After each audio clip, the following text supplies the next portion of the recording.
નમસ્કાર દર્શક મિત્રો, હું નીતિન પટેલ. તમે જોઈ રહ્યા છો સમાચાર મેં આગે ન્યૂઝ. હવે જોઈએ આજના સમાચાર. મહેસાણા જિલ્લા પંચાયતની સામાન્ય સભામાં આગામી નાણાકીય વર્ષ 26-27 માટેનું 2454 કરોડનું સર્વગ્રાહી અંદાજપત્ર આજે બોર્ડરૂમમાં રજૂ કરવામાં આવ્યું હતું.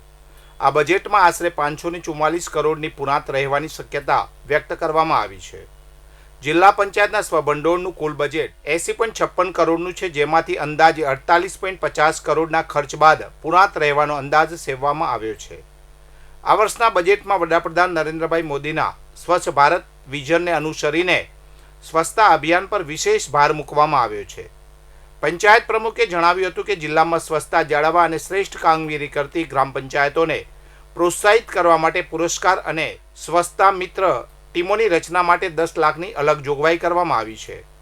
ગ્રામીણ સ્તરે વેસ્ટ મેનેજમેન્ટની તાલીમ, ઘન કચરો અને પ્લાસ્ટિક કચરાના વ્યવસ્થિત નિકાલ માટે જનજાગૃતિના કાર્યક્રમો પણ હાથ ધરવામાં આવશે. આ બજેટમાં ગ્રામીણ વિકાસ અને સ્વચ્છતાના સુમેળ દ્વારા જિલ્લાના સર્વાંગી વિકાસનો લક્ષ્યાંક રાખવામાં આવ્યો છે. સુરતમાં પાસપોર્ટ ઓફિસને મળેલી ધમકીને પગલે મહેસાણા પોસ્ટ ઓફિસને એલર્ટ કરવામાં આવી છે.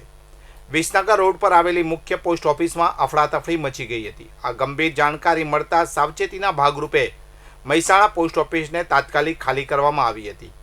મહેસાણાનો હેડ પોસ્ટ માસ્ટર RM રબારીએ જણાવ્યું કે અમને અમારી હેડ ઓફિસમાંથી 10:58 વાગે મેલ આવ્યો કે સુરત પાસપોર્ટ હેડ ઓફિસ ખાતે મેલ આવ્યો છે કે બોમ્બથી ઉડાવવાની ધમકી આવી છે.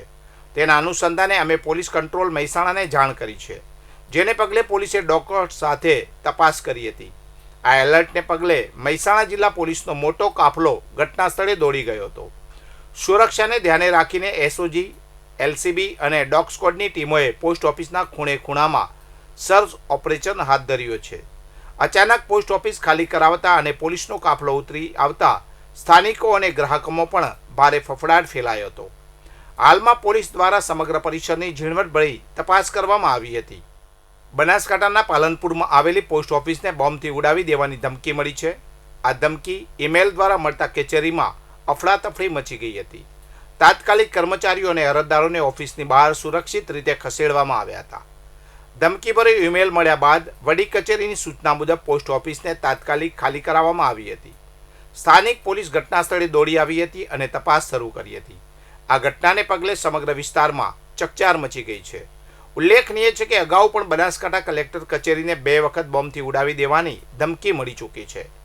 પોલીસ આ ધમકીઓ પાછળનું કારણ અને ધમકી આપનાર વ્યક્તિને શોધવા માટે તપાસ કરી રહી છે.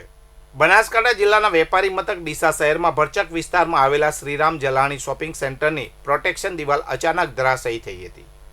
આ ઘટના રાત્રિના સમયે બની હતી. સદનસીબે રાત્રિનો સમય હોવાને કારણે કોઈ જાનહાની થઈ નહોતી. જોકે આ ઘટના દિવસ દરમિયાન બની હોત તો મોટી દુર્ઘટના સર્જાઈ શકી હોત. શોપિંગ સેન્ટરની નીચેના શેડ સહિતના દબાણો અને જોખમી માળખા અંગે અગાઉથી જ પાલિકા સમક્ષ લેખિત રજૂઆત કરવામાં આવી હતી. આ રજૂઆત છતાં પાલિકા દ્વારા સમયસર કોઈ કાર્યવાહી કરવામાં આવી ન હતી, જેને પરિણામે આ દિવાલ ધરાશાયી થવાની ઘટના બની છે. મહેસાણા શહેરના સુભાષણ રોડ ઉપર આવેલી બાબા મસ્તાન સોસાયટી પાસે એક સનસનાટીભરી ઘટના સામે આવી છે. પ્રેમ પ્રકરણની જૂની અદાવત રાખીને 3 શખ્સોએ એક યુવક પર લોખંડની પાઇપ અને ટી-પાના વડે જીવલેણ હુમલો કર્યો હતો. ગંભીર રીતે ઇજાગ્રસ્ત યુવકનું સારવાર દરમિયાન મોત નિપજતા સમગ્ર મામલો હવે હત્યામાં પરિણમ્યો છે. મહેસાણા એ ડિવિઝન પોલીસે આ મામલે ગુનો નોંધી વધુ તપાસ હાથ ધરી છે. મહેસાણા શહેરના ગાંધીનગર લિંક રોડ પર આજે શુક્રવારની વહેલી સવારે એક કાળજુ કંપાવનારો અકસ્માત સર્જાયો હતો. ખનીજ ભરીને અહેમદૂત બનીને દોડતા એક બેફામ ડમ્પર ચાલકે સ્કૂલ બસને પાછળથી જોરદાર ટક્કર મારતા ચકચાર મચી ગઈ હતી. આ અકસ્માતમાં બસમાં સવાર 4 વિદ્યાર્થીઓ ઘાયલ થતા તેમને તાત્કાલિક સારવાર અર્થે ખસેડવામાં આવ્યા છે. પ્રાપ્ત વિગતો અનુસાર આજે 27 ફેબ્રુઆરીની વહેલી સવારે સબરી વિદ્યા વિહાર સ્કૂલની બસ નંબર GJ02W0941 વિદ્યાર્થીઓને લઈને શાળાએ જઈ રહી હતી.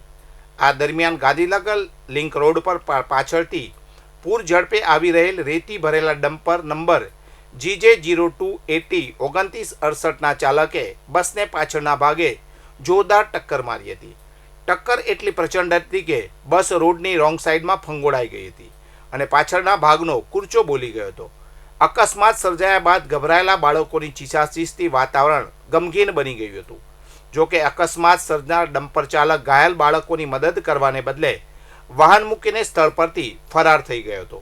સ્થાનિક લોકોએ તાત્કાલિક દોડી આવી બચાવ કામગીરી હાથ ધરી હતી અને ઈજાગ્રસ્ત 4 બાળકોને હોસ્પિટલ પહોંચાડ્યા હતા. ઘટનાની જાણ થતાં જ મહેસાણા એ ડિવિઝન પોલીસનો કાફલો ઘટના સ્થળે દોડી આવ્યો હતો. પોલીસે ડમ્પર કબજે કરી ફરાર ચાલક વિરુદ્ધ ગુનો નોંધવાની તજવીજ હાથ ધરી છે. વહેલી સવારે બનેલી આ ઘટનાને પગલે વાલીઓમાં પણ ફફડાટ ફેલાયો છે અને ભારે ટ્રાફિક ધરાવતા આ રોડ પર દોડતા બેફામ ડમ્પરો સામે કડક કાર્યવાહીની માંગ ઉઠી છે. વધુ સમાચાર માટે જોતા રહો સમાચાર મેં આગે ન્યૂઝ. નમસ્કાર.